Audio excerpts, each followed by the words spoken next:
All right, good evening. We're now entering what I think is part 4 of the comparison between the Overland 6x6, the 4x4, the Lesu Mercedes 8x8, the HGP 802, HGP 602. Now, Ron, I had a bit of an aha moment in the previous video. So I was counting the number of servos in the Overland, and I kind of stopped because it didn't make sense to me. I could only find 2 servos. Well, sure enough, there's actually only 2 servos in it, and now it all makes sense to me, and now I get why this truck is worth 2.5 times less than the Lesu. I did 1 plus 1 equals 2, and it brought me back to that time when I was working on the what's called at the time the RC4WD drive Desert Runner Hero, which is essentially a Ford Raptor. Fantastic truck, skill. Looks really good, very interesting design, and just like this guy, what I'm seeing with the Overland, the money went into the aesthetics of the vehicle, rather than the engineering. That is why it is worth so much less. Yes, it has fewer functions. Obviously, it's not a hydraulic truck, so right off the bat, that removes a lot of the cost. But it is not just that. And once I got I figured out that there were only 2 servos in there. It got me to pay attention to different things, and I'll show you the real difference between, a 23 or 25 actually $100 truck and a $900 one. All right, so we're going to start by looking at cable management. That may look like, something really basic. By cable, I'm not talking about the wiring. I mean actual cable for the transmission and the locks. So let's have a look. All right. You see this cable there? That cable here. That is the transmission on the RC4WD drive, the 6x6 Overland. That is the cable that actuates the 2-speed transmission. That cable is right against the motor that heats up. There's no sleeve. The sleeve ends all the way over there. Okay? Now, the problem with cables is that they stretch over time. Change in temperature, they stretch. Now, what happens when they stretch? The function of the cable will change. It's not going to act the same because it's not the same length. Now, the transmission here seems to be linked, or seems to be actuated by the same servo that also actuates the differential lockers rather. Now, I'm just going to switch back to the whole reason why I did the 3 servo mod for the RC4WD drive Desert Runner Hero was because adjusting the servo, the exponentials, so that the lockers and the transmission contacts, I put the super scale V8 2-speed transmission into the truck. Having that same servo work for those 2 functions was an absolute nightmare. The length required to get those 2 actually those 3 functions, because you have 2 lockers, so 2 diffs plus a transmission, so you would have to assume that it takes the same amount of force, the same length in pulling the cable to get the same result in all 3 functions. That's essentially what you need for one servo to be able to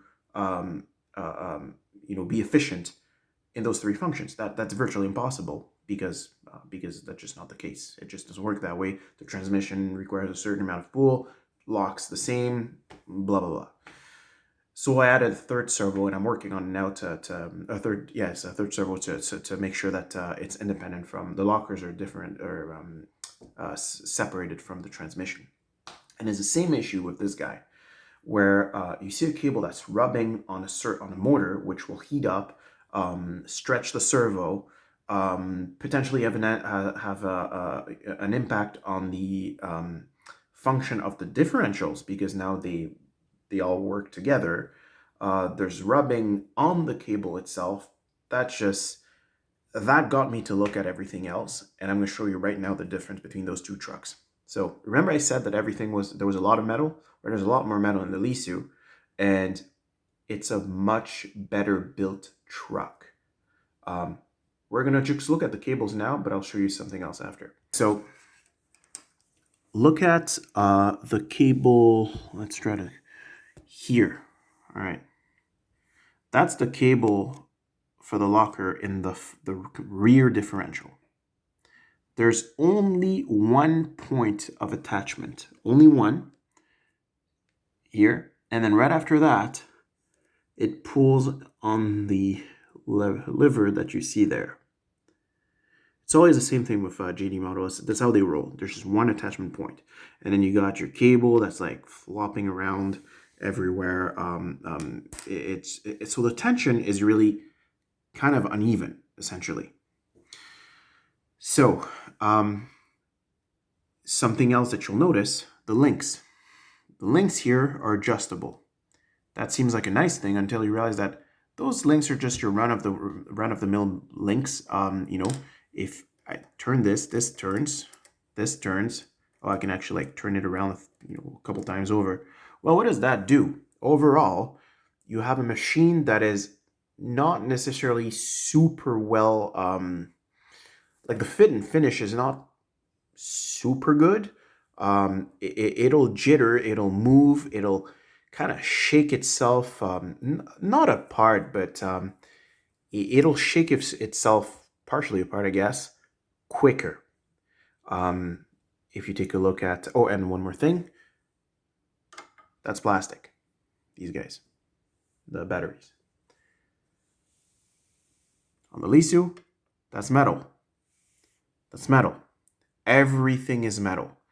The metal springs are short, leaf springs rather, are shorter. So at first I was saying, okay, well, they could have done it in plastic like the RC4WD drive because it'll carry more, it'll get back into shape. But they don't have to do plastic here because they're short. They're so short that it's fine. It'll take the load. But look at this. Here, look at your cable management. It's a completely different story there. Here, you've got one point of attachment here, one point of attachment there. Then your actual action here with the lever to lock your diffs. You got a bunch of attachment points here where your cable sleeve is attached neatly. There's no flopping around like you would see in the RC4WD drive, or a lot less, rather, I should say. The quality of the axles. Look at this. I mean, this. Look at this line here. Whoops. There you go. Look at here. There's a gap here. There's a gap there. And that's already leaking a little bit of oil. A little bit. Even more on the 4x4, actually. This is... Look at this. Look at this. Cable management under and over the spring. So it's going to be moved. It's going to be... It's just the engineering is nowhere near on par.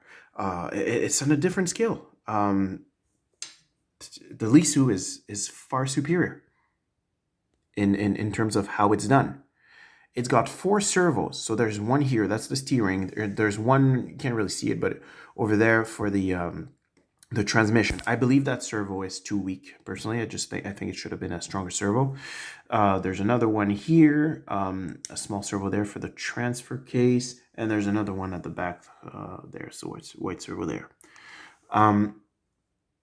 Now, is the quality control perfect? All right.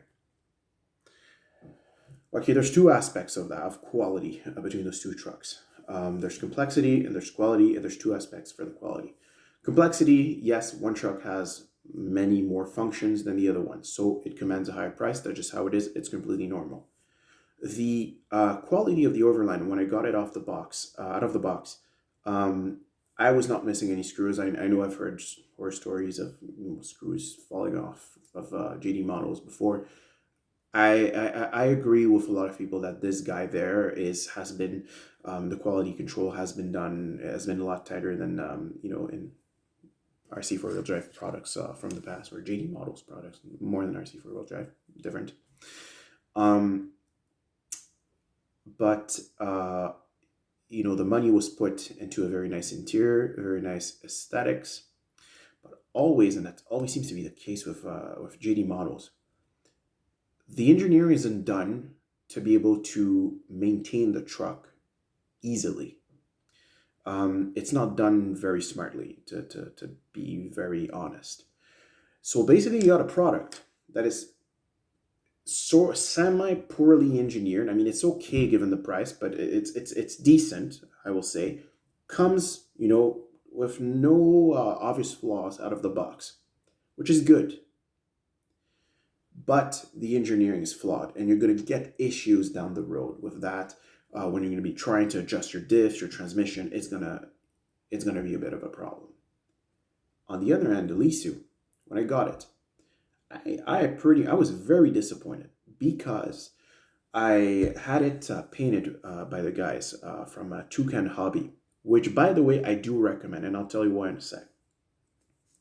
I'll start with the context and how they fixed it, and that's really what matters. So I get this truck, high quality truck. We're reaching the top of the line of RC stuff at this point for trucks either way. And I'm looking at this transmitter. It's like, man, this transmission is not working. The TK is not working. Well, sure enough, the servos were burnt. I kid you not. 5 days later, I get my servos from China. 5 days. That's in the middle of COVID. I get my servos. I'm sorry, it must have been from a depot from the States. But either way, really quickly. And I get to talk to a technician in China, face-to-face, live, to help me, figure it out as I go. And I still need to have another meeting with this guy to be able to help me set my exponentials. The quality of the service was fantastic with Toucan. I can't deny it. Yes, the product came faulty. My the glass of the windows are foggy. There's not, the plastics were not the highest quality, but the metal bits and the service and the quality of the engineering were far better than what you'd get with RC four-wheel drive. So you got to figure out which one do you prefer.